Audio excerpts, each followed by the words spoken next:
హిందూ ధర్మాన్ని ప్రేరేపిస్తున్నటువంటి BJP RSS, రెండోటి సనాతన ధర్మాన్ని కాపాడుతామని చెప్పినటువంటి పవన్ కళ్యాణ్.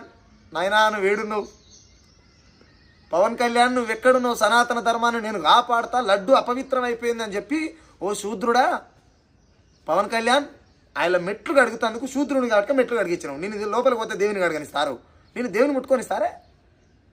పెద్ద ఇంత లాభం మాట్లాడతారు, నాకు అర్థం కాదు. నువ్వు దేవుని ముట్టుకొని చూడు, తిరుపతికి పోయి ముట్టుకుంటావా?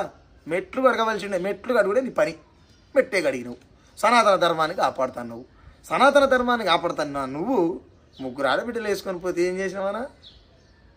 మాట్లాడేటప్పుడు కొంచెం సొయితుని మాట్లాడాలి. కాలం ఎప్పుడు ఒకేలాగా ఉండదు, అది మన చేతిలో ఉండదు. కాలానికి అనుగుణంగా మనం నడిచిపోవాలి. కానీ కాలానికి ఎదురు వెళ్తామంటే మరణమే అది. నువ్వు నిజం మాట్లాడు, కాలానికి ఎదురుపోయినా ఏం కాదు. ఎందుకంటే సచ్చినా బతుకుంటావు.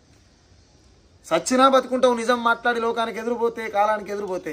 కానీ ఉత్తగానే రాజకీయ నాయకులం అని చెప్పి డాపు డూపాని డైలాగులు కొట్టి వేదికల మీద మైకులు పట్టు తిట్టే నెత్తి అట్లా కాదు. ఆయన జీవితం అట్లా ఉండదు. ఎట్లా చెప్తారు మీకు? మాకంటే ముందు పుట్టిరు జరనాన్న సోయి లేకపోతే ఎట్లా?